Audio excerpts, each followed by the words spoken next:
আসসালামু আলাইকুম ওয়া রাহমাতুল্লাহি ওয়া বারাকাতুহু।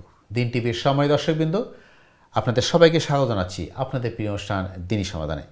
সর্বপ্রথম আমরা আল্লাহ রাব্বুল আলামিনের দরবারে শুকরিয়া আদায় করছি। আল্লাহ আমাদের সুস্থ রেখেছেন, আজকে প্রোগ্রামে উপযুক্ত দিয়েছেন। প্রিয় দর্শকবৃন্দ, আপনারা যারা নিয়মিত আমাদের অনুষ্ঠান দেখেন, আপনারা জানেন এই অনুষ্ঠানটি আমরা সরাসরি সম্প্রচার করি ইউকে স্টুডিও থেকে প্রতি সোমবার এবং মঙ্গলবার ইউকে টাইম রাত 8:30টায়। এবং যেটা আমরা বড়ভাবে বলি প্রিয় দর্শকবৃন্দ, এই অনুষ্ঠানটি আমাদের সবার জন্য একটা অপরচুনিটি। আমরা এখান থেকে দিন শিখবো, দিন জানবো, কোরআন হাদিসের আলোচনা শুনবো, আমাদের এলিমকে বৃদ্ধি করবো, আমলকে পরিশুদ্ধ করার জন্য। সো প্রিয় দর্শকবৃন্দ, আমরা চেষ্টা করবো এই অনুষ্ঠানের স্বল্প সময় আমরা যা আলোচনা করি এখান থেকে শিখবো, জানবো। আমরা আমাদের যে দৈনন্দিন জীবনে ইবাদতের ক্ষেত্রে অথবা দিনই পালনের ক্ষেত্রে আমাদের যে সব সমস্যার সম্মুখীন হই, যে সমস্ত প্রশ্নের সমস্যার আমরা সম্মুখীন হই, সেই সমস্ত গুলো জানার চেষ্টা করবো আমরা। আপনারা যারা প্রশ্ন করতে চান, মতামত দিতে চান, আমাদের সবাইকে স্বাগতম। আপনারা প্রশ্ন করবেন সশীর্ষ লাইনে 0235155073 দিয়ে সিদ্ধা নাম্বার, অথবা যারা ইমেল করতে চান ইমেল করবেন সংক্ষিপ্ত আকারে dinisamadan@gmail.com অ্যাড্রেসে।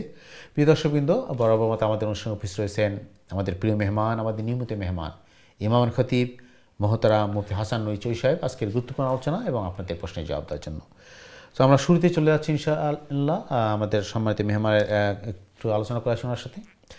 আসসালামু আলাইকুম মোহতারাম, কেমন আছেন? ওয়ালাইকুম আসসালাম, আলহামদুলিল্লাহ। আপনি কেমন আছেন? আলহামদুলিল্লাহ, জাযাকাল্লাহ খাইরান। এবং আপনাকে বড় মতো আমাদের স্বাগত জানাচ্ছি আমাদের অনুষ্ঠানে। আপনি শত কাজের মধ্যে, শত ব্যস্ততার মধ্যে আমাদের অনুষ্ঠানে এসে, আমাদের ইস্যু এসে আমাদের কোরআন হাদিসের আলোচনা শোনান, পাশাপাশি অনেক গুরুত্বপূর্ণ মাসলা আমরা শিখি আপনার কাছে প্রতিদিনই।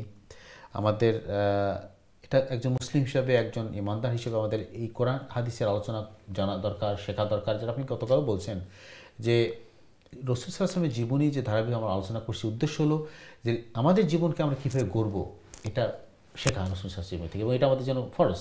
রাসূল সাল্লামের জীবনী আমাদেরকে অনুসরণ করতে হবে, তাহলেই আমরা রাসূলকে ভালোবাসতে পারবো। তো আমরা এই জন্য প্রিয় দর্শকবৃন্দ, আমরা ধারাবাহিকভাবে খুব সংক্ষিপ্ত আকারে চেষ্টা করছি রাসূল সাল্লামের সিরা থেকে কিছু আলোচনা করার জন্য। পাশাপাশি আমাদের নিয়মিত যে আলোচনা তা আছে ঈমান নিয়ে। তো আপনারা যে কোনো প্রশ্ন করবেন দিনের ব্যাপারে, অথবা ঈমানের ব্যাপারে, অথবা রাসূল সাল্লামের জীবনের ব্যাপারে আপনাদের প্রশ্ন জিজ্ঞাসা করবেন। ইনশাআল্লাহ আমরা চেষ্টা করব আপনাদের প্রশ্নের জবাব দেওয়ার জন্য। তো শুরুতে চলে যাচ্ছে আমাদের সম্মানিত মেহমানের কাছে তার গুরুত্বপূর্ণ আলোচনা শোনার জন্য। ইনশাআল্লাহ, জাযাকাল্লাহ। বারাকাল্লাহু ফীক।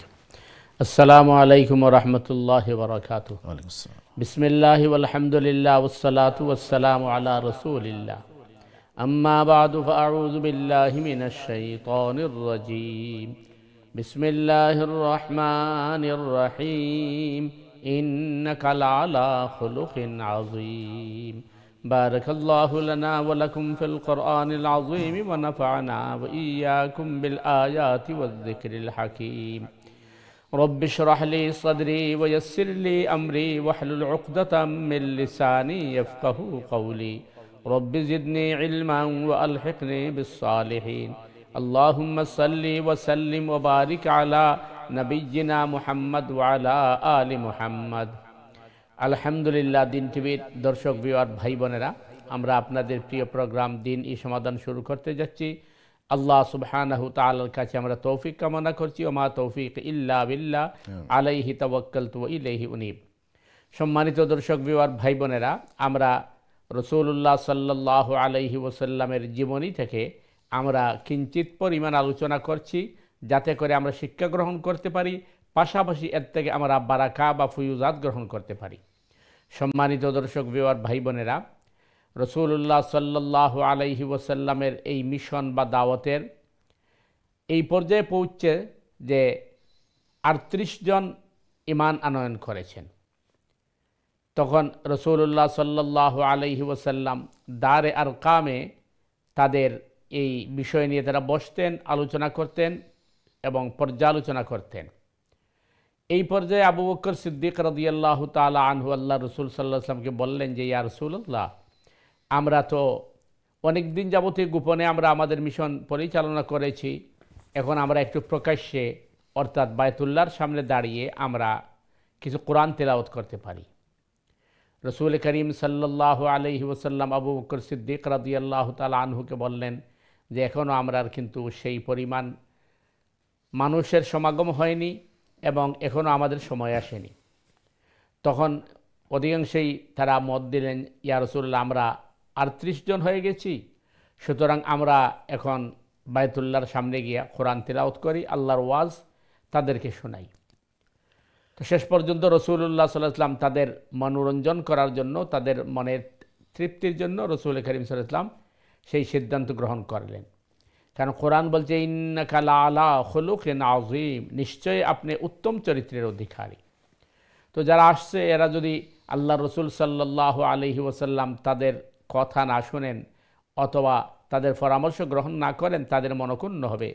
রসুল করিম সাল্লাল্লাহু আলাইহি ওয়াসাল্লাম সহ বায়তুল্লাহর সামনে গিয়ে দাঁড়িয়ে গেলেন এবং সেখানে আবু বকর সিদ্দিক রাদিয়াল্লাহু তাআলা আনহু সুললিত কণ্ঠে উচ্চস্বরে কোরআন তিলাওয়াত শুরু করলেন।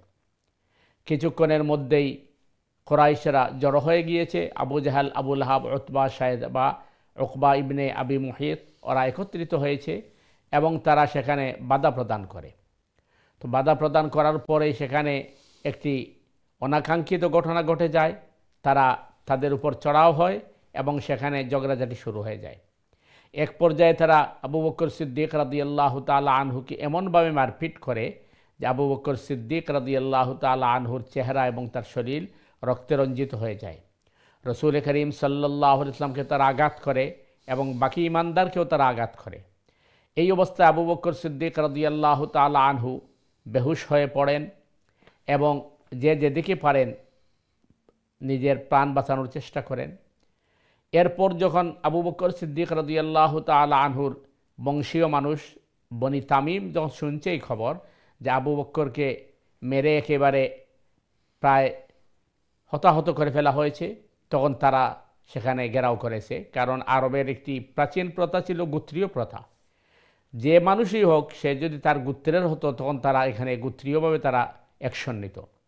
যদিও আবু বকর সিদ্দিক রাদিয়াল্লাহু তাআলা আনহু ঈমান আনয়ন করেছেন, এটি তাদের কাছে পছন্দ নয়, কিন্তু আবু বকর যেহেতু তাদের গোত্রের মানুষ এবং আবু বকর সিদ্দিক রাদিয়াল্লাহু তাআলা আনহু ছিলেন অত্যন্ত ভদ্র এবং অত্যন্ত পরোপকারী এবং খুবই গুণীজন ছিলেন, তখন তারা সেখানে পৌঁছায় এবং আবু বকর সিদ্দিক রাদিয়াল্লাহু তাআলা আনহুকে বেহুশ অবস্থায় পায় এবং তারা বলে যে যদি আবু বকর সিদ্দিক মারা যান এই অবস্থায় তাহলে আমরা উকবা বিন আবু মুহিতকে হত্যা করব, তার হত্যার বদলা আমরা অবশ্যই নিব। এই অবস্থায় তারা আবু বকর সিদ্দিক রাদিয়াল্লাহু তাআলা আনহুকে তার ঘরে পৌঁছায়। ঘরে পৌঁছানোর পর আবু বকর সিদ্দিক রাদিয়াল্লাহু তাআলা বেহুশ হয়ে পড়েন এবং এই অবস্থায় সারা দিন কেটে যায় এবং সন্ধ্যার সময় আবু বকর সিদ্দিক রাদিয়াল্লাহু তাআলা আনহুর হুশ ফিরে আসে। আবু বকর সিদ্দিক রাদিয়াল্লাহু তাআলা আনহুর হুশ আসার পরেই তিনি সর্বপ্রথম তার আম্মাকে জিজ্ঞেস করেন যে মুহাম্মদুর রাসূলুল্লাহ সাল্লাল্লাহু আলাইহি ওয়াসাল্লামের অবস্থা কী। তখন তার মা বলেন যে তুমি বাছামারার সাথে তুমি লড়াই করছো, এমন অবস্থায় তুমি তোমার প্রান্তে তুমি মুহাম্মদুর রাসূলুল্লাহর চিন্তা করেছো। তখন আবু বকর সিদ্দিক রাদিয়াল্লাহু তাআলা আনহু বলে ফেলেন যে আমি আল্লাহর কসম করেছি যতক্ষণ পর্যন্ত মুহাম্মদুর রাসূলুল্লাহ সাল্লাল্লাহু আলাইহি ওয়াসাল্লামকে দেখব না ততক্ষণ পর্যন্ত আহার পানাহার করব না। মোহতারাম, আমরা আলোচনা ফিরে আসবো ইনশাল্লাহ। আমরা সুপ্রিয় দর্শকবৃন্দ, আপনারা শুনছেন, আপনি গুরুত্বপূর্ণ আলোচনা মহতারাম আমাদের সামনে করছেন। আমরা রাসূল সাল্লাল্লাহু জীবনী থেকে আলোচনা করতেছি, আমরা করবো ইনশাল্লাহ। পাশাপাশি আপনাদের প্রশ্ন আপনারা জবাব দেবো। আপনারা যারা প্রশ্ন করতে চান, মতামত দিতে চান, প্রশ্ন করবেন সরাসরি লাইনে 02351507 নাম্বারে, অথবা ইমেল করতে চান ইমেল করবেন dinisamadan@gmail.com অ্যাড্রেসে। আমরা ছোট্ট একটি বিরতি যাওয়া প্রিয় দর্শকবৃন্দ, বিরতি আবারও ফিরে আসছি ইনশাল্লাহ আপনাদের প্রশ্নের জবাব দেওয়ার জন্য এবং আমাদের গুরুত্বপূর্ণ আলোচনা আমরা করবো ইনশাল্লাহ। ততক্ষণ আমাদের সাথেই থাকুন। আসসালামু আলাইকুম ওয়া রাহমাতুল্লাহি ওয়া বারাকাতুহু।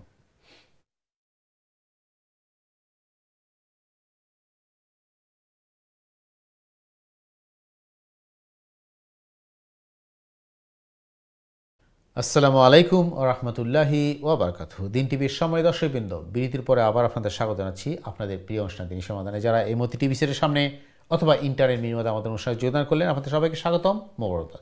প্রিয় দর্শকবৃন্দ, আমরা আলোচনা করছি ঈমান নিয়ে বেশ কিছুদিন থেকে। পাশাপাশি আমরা রাসূল সাল্লাল্লাহু আলাইহি ওয়াসাল্লামের জীবনী থেকে, তার সিরা থেকে আলোচনা করছি, যাতে আমরা আমাদের জীবনকে গড়তে পারি রাসূল সাল্লাল্লাহু আলাইহি ওয়াসাল্লামের অনুষ্ঠানের মাধ্যমে।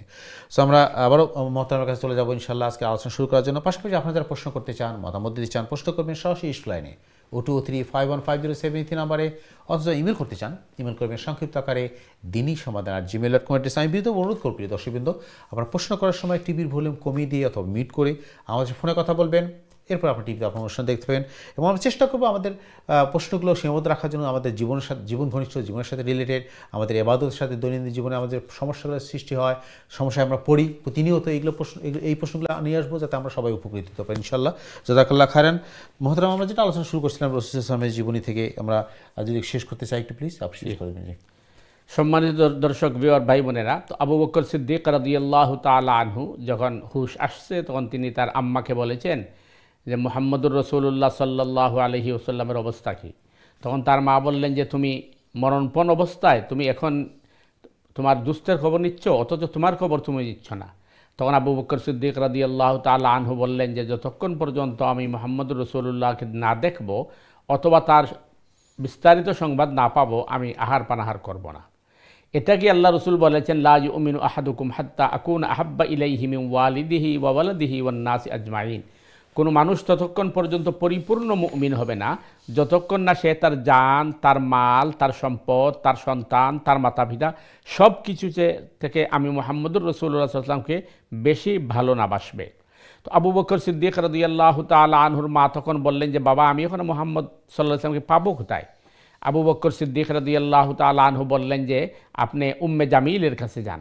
উম্মে জামিল ছিলেন উমর রাদিয়াল্লাহু তাআলা আনহুর বোন। তখনও কিন্তু উমর রাদিয়াল্লাহু তাআলা আনহু ঈমান গ্রহণ করেননি, কিন্তু উম্মে জামিল গোপনে ঈমান আনয়ন করেছিলেন। তো উম্মে জামিলের কাছে চলে গেলেন আবু বকর সিদ্দিক রাদিয়াল্লাহু তাআলা আনহুর আম্মা, এবং গিয়ে বললেন যে মুহাম্মদ ইবনে আবদুল্লাহর কোনো খবর কি তুমি জানো? তখন উম্মে জামিল কথাটাকে গোপন করে রাখলেন। তিনি বললেন না, আমি কিছুই জানি না। কারণ তার ভয় ছিল যে যদি তিনি বলেন তা আবু বকর সিদ্দিকের আম্মা এখনও ঈমান আনয়ন করেন নাই, তখন এই গোপনতা প্রকাশ পেয়ে যাবে। তো এক পর্যায়ে আবু বকর সিদ্দিক রাদিয়াল্লাহু তাআলা আনহুর আম্মা বললেন যে দেখেন, আমার ছেলে কসম খেয়েছে যে মুহাম্মদ সাল্লাল্লাহু আলাইহি ওয়াসাল্লামকে না দেখা পর্যন্ত আহার পানাহার করবে না। এমনিই তাকে নির্যাতন নিপীড়ন করা হচ্ছে, আর এই অবস্থায় যদি আহার পানাহার না করে তাহলে কি অবস্থা হবে? তখন উম্মে জামিল বললেন ঠিক আছে, আমি তোমার সন্তানকে দেখতে যেতে পারি। তখন উম্মে জামিল আবু বকর সিদ্দিক রাদিয়াল্লাহু তাআলা আনহুর আম্মার সাথে আসলেন আবু বকর সিদ্দিক রাদিয়াল্লাহু তাআলা আনহুকে দেখতে। তো আবু বকর সিদ্দিক রাদিয়াল্লাহু তাআলা আনহুর কাছে আসার পরে আবু বকর সিদ্দিক তাকে জিজ্ঞেস করলেন যে আল্লাহর রসুলের খবর কী? তখন উম্মে জামিল ইতস্ত করেন এবং তিনি কথা বলেন নাই এই উদ্দেশ্যে যে আবু বকর সিদ্দিক রাদিয়াল্লাহু তাআলা আম্মা দাঁড়িয়ে আছেন, তিনি যদি শুনেন তাহলে গোপন রহস্য উদ্ঘাটন হয়ে যেতে পারে।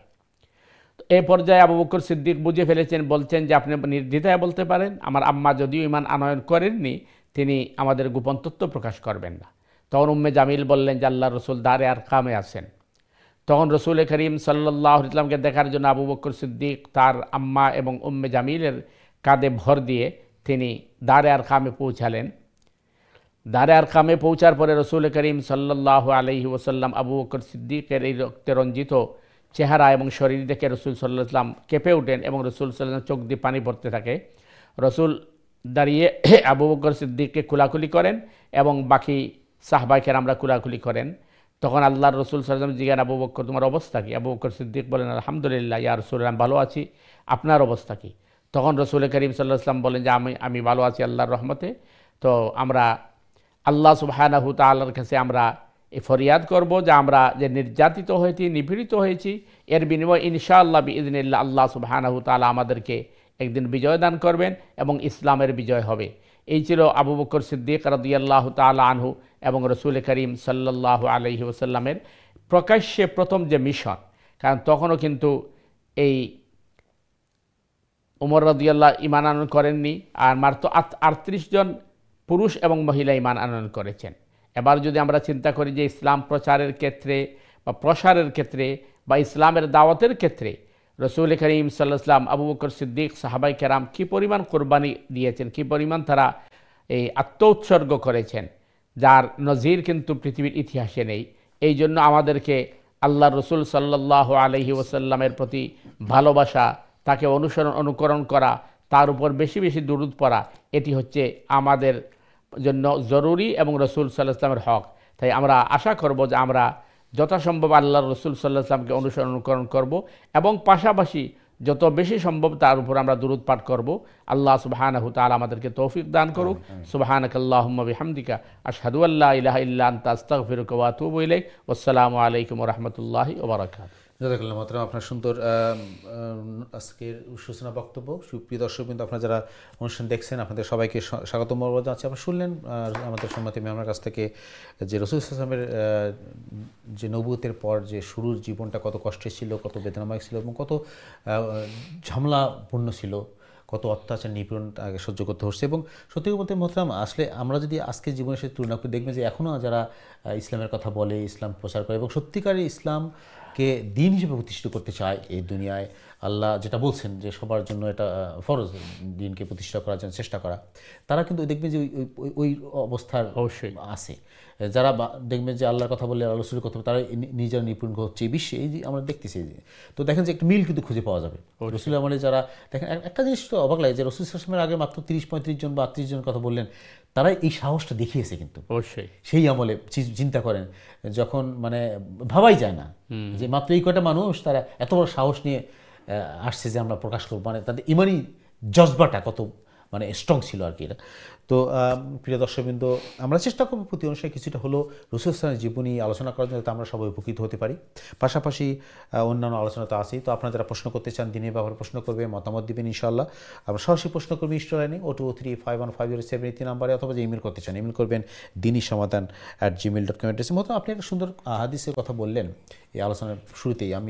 আমরা চেষ্টা করব একটু বিষয় আলোচনা করার জন্য। প্রিয় দর্শক, অবশ্যই আপনারা আমাদের সাথে আছেন যে রাসূল বলছেন যে কেউ পরিপূর্ণ মুমিন হতে পারবে না ততক্ষণ পর্যন্ত না যতক্ষণ পর্যন্ত তার জীবন, তার পরিবার, তার আত্মীয় স্বজন, তার পিতামাতা, তার ধন সম্পত্তি সব কিছুই আল্লাহ এবং আল্লাহ রসুলের চেয়ে বেশি ভালোবাসা, আল্লাহ রসুলকে বেশি ভালোবাসবে না যতদিন তার নিজের জীবন এবং আর অন্য জিনিসকে থেকে। তো এই যে এখান থেকে আমরা কী শিক্ষা নিতে পারি? আসলে আমরা যারা রসুলকে ভালোবাসি, অবশ্যই আমরা মুসলিম যারা ইমানদার রসুলকে ভালোবাসি, আল্লাহকে ভালোবাসি, কিন্তু আমাদের এই ভালোবাসার স্তরটা কতটুকু, কোথায় আমাদের ইমানের শক্তিটা কতটুকু, আমরা একটু চেষ্টা করবো জানার জন্য। প্রিয় দর্শকবৃন্দ, অবশ্যই আপনারা অংশগ্রহণ করবেন আমাদের সাথে আলোচনায় এবং আপনাদের মতামত দিবেন।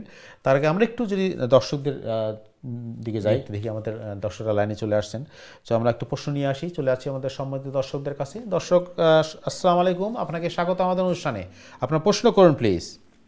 আসসালামু আলাইকুম। ওয়ালাইকুম আসসালাম ওয়া রাহমাতুল্লাহ। জি, কেমন আছেন? আলহামদুলিল্লাহ, ভালো আছেন? জি আলহামদুলিল্লাহ, আপনার প্রশ্ন বলেন। উমরা তো দুইটা ফরজ আর দুইটা ওয়াজিব, একটা হইলো ইহরাম আর একটা হইলো তাওয়াফ, আর ওয়াজিব হইলো গিয়া সাই করা, মাথা মুন্ডন করা। ভালো নাকি? বুঝতে পারছেন আপনার কথা? আপনার কথাটা আমরা ক্লিয়ারলি বুঝতে পারিনি, আপনি আরেকবার বলবেন প্লিজ। উমরার দুইটা ফরজ আর দুইটা ওয়াজিব। আচ্ছা। ইহরাম বান্ধা, তাওয়াফ করা, আর ওয়াজিব হইলো সাই করা এবং মাথা মুন্ডন করা। এর মাঝে সুন্নত আছে, সুন্নতের মাঝে যদি কোনো কম বেশি হয় তাইলে কোনো অসুবিধা আছে না। আচ্ছা, বুঝতে পারছি প্রশ্ন। জি, আপনার প্রশ্ন আমরা বুঝতে আর পারছি। মদিনায় গিয়া এইভাবে সালাম দিল, সালাতু আসসালামু আলাইকা রাসূলুল্লাহ, সালাতু আসসালামু আলাইকা আবু বকর সিদ্দিক রাদিয়াল্লাহু তাআলা আনহু, সালাতু আসসালামু আলাইকা ইয়া ওমর রাদিয়াল্লাহু তাআলা আনহু, এইভাবে সালাম দিলে ঠিক আছে? আচ্ছা, ঠিক আছে। জি, বুঝতে পারছি আপনার প্রশ্ন। দুইটা প্রশ্নের জন্য সুন্দর সুন্দর প্রশ্ন করছেন। প্রশ্নের জন্য ধন্যবাদ আপনাকে।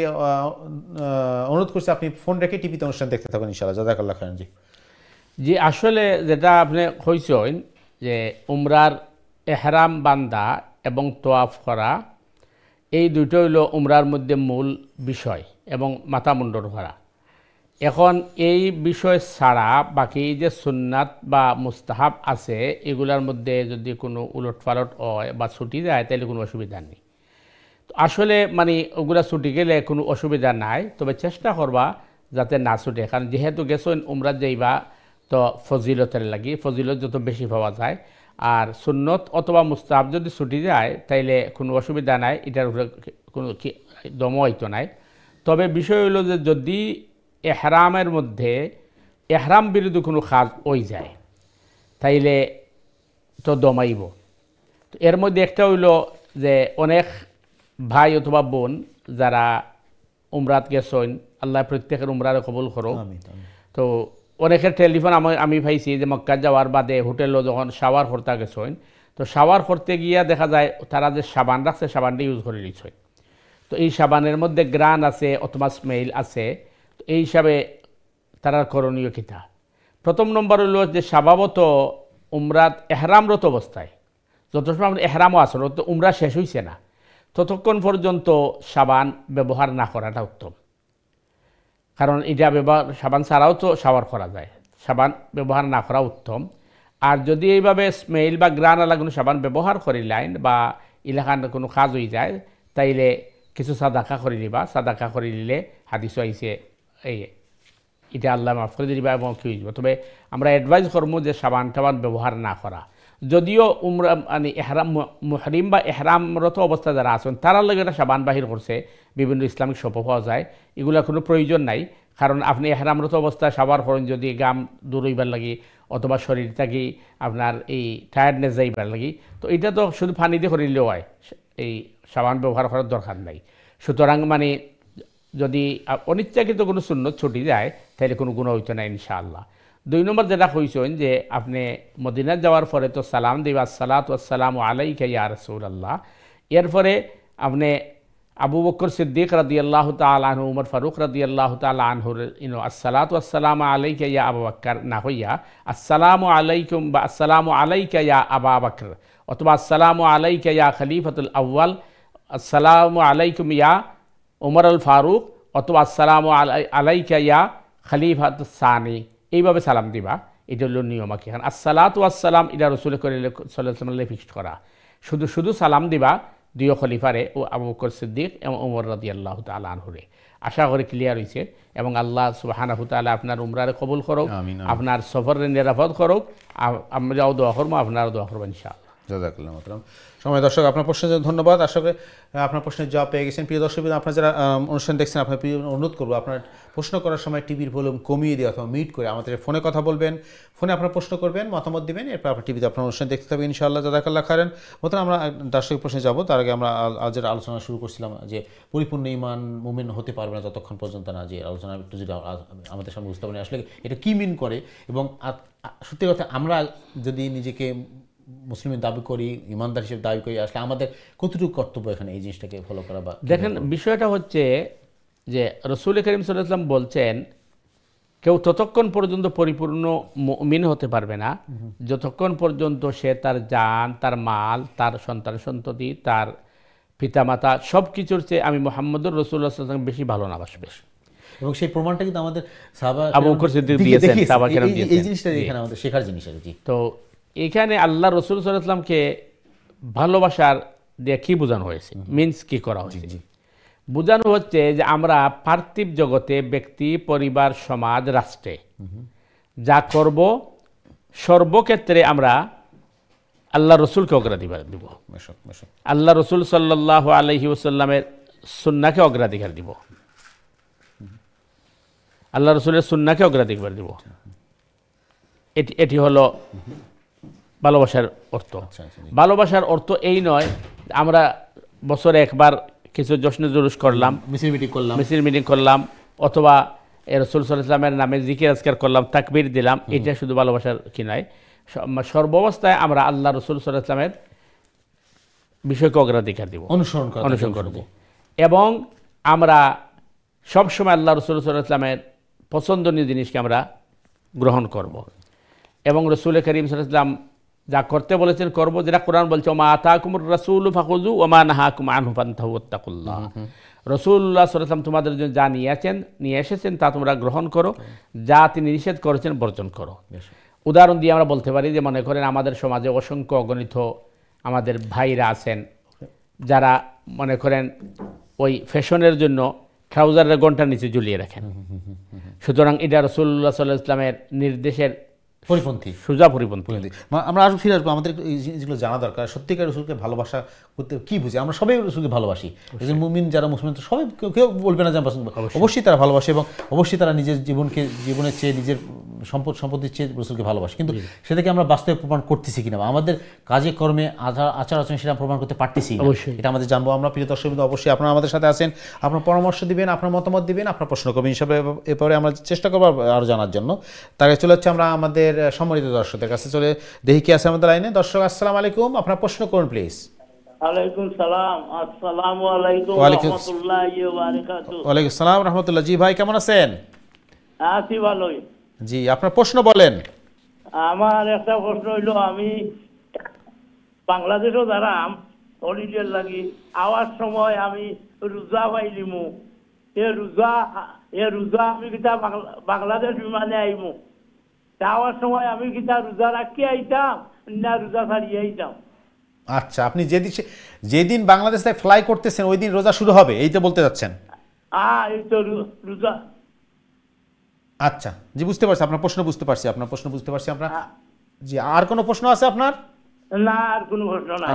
আচ্ছা, থ্যাংক ইউ, আপনাকে ধন্যবাদ, আপনি কষ্ট করে ফোন করছেন এর জন্য, জাযাকাল্লাহ খাইরান। জি মহতরম। জি, আসলে সুন্দর প্রশ্ন। এই বিষয়টা আমরা বোঝা দরকার, যারা মুসাফির হইবা অর্থাৎ সফরও যারা আসেন, আর 40 মাইলের ঊর্ধ্বে যারা সফর করার নিয়ত করছেন তারা মুসাফির। এই হিসাবে আপনি বাংলাদেশ থেকে আওয়ার সময় আপনি ফ্লাইটও যখন থাকবা, এই সময় যদি রোজা থাকে তাইলে রোজা আপনি রাখতানি না রাখতানা। মুসাফিরের লাগি শরীয়তের হুকুম হইল যে সফররত অবস্থায় রোজা না রাখলে কোনো গুনাহ নাই, কিন্তু আপনি রাখুন যদি তাইলে আপনার রোজা আদায় হয়ে যাব। এখন প্রশ্ন হইল উত্তম কোনটা? উত্তম হইল না রাখাটা। তার কারণ হাদিসও আইছে সফররত অবস্থায় রোজা রাখার আলাদা কোনো ফজিলত নাই। কারণ যে আপনি যদি সফররত অবস্থায় রোজা রাখেন তাইলে আপনার কষ্ট হইব, আর কষ্ট যেহেতু হইব তখন কষ্ট করিয়া দিনী বিষয় মানে পালন করার লাগি শরীয়তে বাধ্য করছে না। কারণ কোরআনের মাঝে কইছে লা ইউকাল্লিফুল্লাহু নাফসান ইল্লা উসআহা, আমি মানুষের অসাধ্য কোনো জিনিস তার উপরে চাপাইয়া দিছি না। আর শরীয়তে যখন আমরা অনুমতি দিছে, সেহেতু আপনি সফরের সময় রোজা না রাখিয়া আপনি পরবর্তী সময়টা কাজা আদায় করে নিবা, এটা হইল মাসআলা। এখন প্রশ্ন হইল আপনি যখন মানে ফ্লাইটের মাঝে প্লেনও খাওয়া দাওয়া করবা, তো অনেকে মনে করতে পারে রোজা মাইয়া দিন খায় রাখেনে, এটা হইল ভুল ধারণা। কারণ মুসাফিরের লাগি রোজা না রাখার অনুমতি আছে, সুতরাং কষ্ট করিয়া রোজা রাখার দরকার নাই। কিন্তু যদি রোজা রাখিলেন তাইলে আদায় হইব, তবে না রাখলে কোনো অসুবিধা নাই। পরবর্তী সময় আপনি ঈদ হওয়ার পরে, রামাজান শেষ হওয়ার পরে, ঈদের পরে এই রোজাটা কাজা করে নিবা। আশা করি ক্লিয়ার ছিল। এখানে খুব গুরুত্বপূর্ণ প্রশ্ন আমাদের সম্মানিত দর্শক করছেন। আমাদের এই যে আমাদের কিছু একটু আমাদের কনফিউশন আছে যে সমস্ত ফ্যাসিলিটিসগুলো ইসলাম আমাদের দিয়ে শরীয়ত আমাদের দিছে, যে সফরে গেলে বা মুসাফির হলে যে সালা কমে যাচ্ছে 2 ওয়াক্ত 4 ওয়াক্ত 4 রাকাতে 2 রাকাত হয়ে যাচ্ছে, অথবা সমের কথা বললেন রোজা না রাখলে আপনি অনুমতি আছে, আপনি না রাখলেও পারেন অবশ্যই, কিন্তু যদি কেউ রাখতে চায় কোনো সমস্যা নেই। কিন্তু আমার যে প্রশ্নটা সেটা যাচ্ছে, মনে করি যে বাংলাদেশ এবং ইউকে যারা যাতায়াত করেন এই রোজা মাসে যদি হয়, দেখবেন যে একদিন আগ পরে শুরু হয়। তো এই অবস্থায় দেখবেন যে অনেক সময় দেখবেন যে একটা রোজা কারো বেশি হচ্ছে, একটা কমে যাচ্ছে, তখন কি অবস্থা হবে, তখন কি করতে হবে তাহলে? না, বিষয়টা হচ্ছে যে রোজা তো স্বভাবত মানে কম বেশি হবে না। কারণ হচ্ছে যে বাংলাদেশও আমাদের পরে রোজা রাখা হয়, একদিন পরে শুরু হবে। তো এই দেশে বাংলাদেশ থেকে উনি আসেন যদি, তাহলে হয়তো এটা হবে যেটা যে উনি যদি রোজা রেখে আসেন, তখন এই দেশে রোজা শুরু হয় নাই, এই দেশে শুরু হয়েছে অলরেডি, একটা হয়ে গেছে। তখন মানে মনে করেন যদি দেখা যায় যে একটা কমছে তাইলে এটা পরে কাজা করবেন, আর যদি দেখা যায় একটা বেশি হয়ে গেছে কোনো অসুবিধা নাই। এটাই জানতে চাচ্ছিলাম আমি, জাযাকাল্লাহ করেন।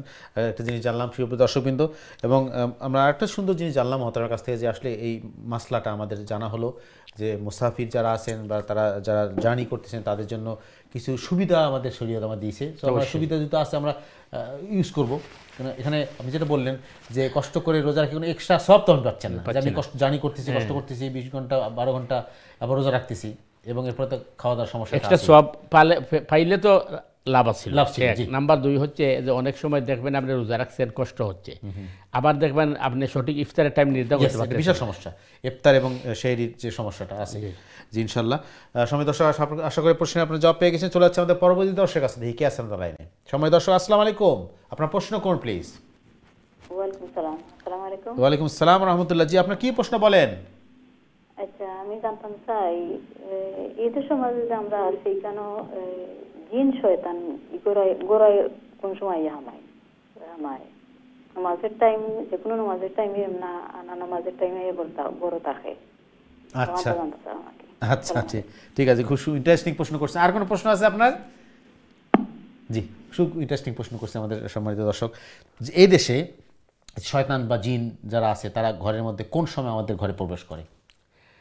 দেখো 2 জিনিস, একটা হলো হাদিসের মধ্যে আছে স্বভাবত শয়তান বা জিন টয়লেটও থাকে, তারা থাকার জায়গা হইল টয়লেট।